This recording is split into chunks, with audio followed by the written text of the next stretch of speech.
Hi. Well, I made it home. Not exactly on time, and I kind of got in trouble too. Listen, I want to tell you a story, but first of all, I'm Kevin. I'm a solo OTR driver for Werner Enterprises. Welcome once again to the Joy of Trucking. Let's hit that subscribe button, and I'm going to tell you a story. So there I am in Atlanta at the terminal. What do they call it? Lithia Springs, right? And I had an oil leak on my front drive axle, and I've been having a problem with my fifth wheel. It's sticking really bad all the time. Making good use of that manual pull handle there. So I got there Sunday morning, about 10 o'clock, dropped my trailer off, and went right to the service department, told them my troubles. And then I waited. Now, I wasn't sure. A lot of times when you have a problem with the truck, they say it's still under warranty.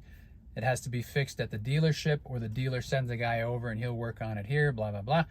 So I really didn't know how long I was going to be stuck with this problem, and I really wanted to be home on Tuesday. So along about a Sunday afternoon, after a lot of sitting and waiting, a mechanic comes out and he wants to look at the problems and take some notes. So we looked at the fifth wheel, and he says, oh, I can fix that. We can get that in the shop, and I can get that all freed up. And it could be too much grease, could be dirt, could be the air cylinder is bad, but I can work on that. Let it roll. Let it roll, baby. So then he said the problem with the drive axle, we'd have to see about that. I waited the rest of Sunday, called the dispatch and told them what was going on. Every time I learned something, I would call them and keep them posted on what's going on. And maybe there's stuff that they could do on their end to hurry things up. I don't know. It wasn't until Monday that I heard the next thing. So Monday, they took the truck in, and the guy worked on the fifth wheel. Okay, great. You got it. He said he got it fixed and it's all freed up and everything. So I wouldn't know that until I pulled my next trailer to see how that works out. They took the truck out and parked it behind the shop. So I went and found it. I waited a while, and then a mechanic came out and he said, yeah, I got something here about an oil leak on one of your axles. So I got out and showed this guy. Now the second guy, I'm showing him the problem. And he says, yeah, okay, I'm gonna see if we can fix that and if we can get the parts. So I thought, well, that's great. It doesn't have to go to a dealership, and I don't have to sit at a dealer or go to a hotel or something like that. I checked back later in the day, way into the afternoon, finally found out that they'd ordered the part came in, and I was sixth in line. So it was possible that they would get the truck in like in the middle of the night or something like that, which has happened to me before. And I don't mind, because that means I could get back on the road the next day real quick. Well, nothing happened, and I finally went to sleep, and I got up Tuesday morning and went in the shop early, like 6 o'clock a.m., and said, so what's happening? Are you still going to fix my truck?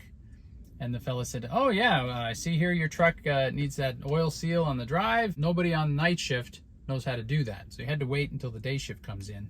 So the day shift comes in at 7, and they'll be able to do it. So back to the truck I go, and I'm waiting. And then about 7 o'clock in the morning, day shift starts, and a guy came and got the truck right away. Worked on it for about 3 hours, brought the truck back out, and I thought, great. So I was able to phone my fleet manager, tell him everything that had happened. The truck is fixed. I'm ready for a load. I'm going to hit the button there that says available for a load. He says, great. Now it's Tuesday. I know you want to be home on Tuesday, so we got to find you a load going down into Florida. Now I'm up in Atlanta, Georgia. Okay, and then I looked at the clock and realized that my 14-hour clock was counting down. And I thought, oh my God, when the guy drove into the shop, it put me on duty. Wow. So then I had to call logs and find out what happened and how I could fix this, because I didn't want my clock counting down when I didn't have a load yet. And sure enough, wasn't until 4:30 in the afternoon. I got the truck back at 10 o'clock in the morning, so I'm waiting another 6.5 hours to get a load. And I wanted to stay off duty to save my clock. I don't want to run out of time at like 11 o'clock at night, and I'm nowhere near getting home yet. Then I would have had to stop for 10 hours to reset the clock.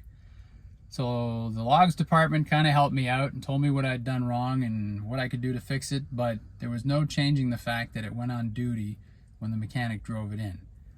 And that was my fault. I had done something wrong. and it messed it up. But I did get a load late in the day.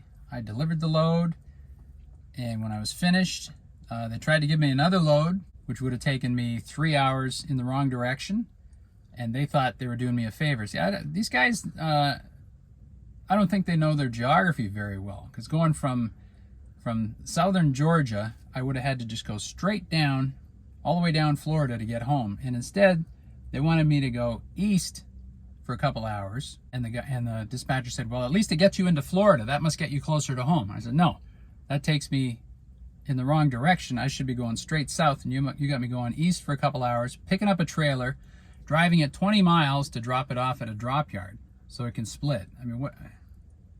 That's 3 hours to move a trailer 20 miles, and that would take me 3 hours more to get home. I said, that's not a very good plan.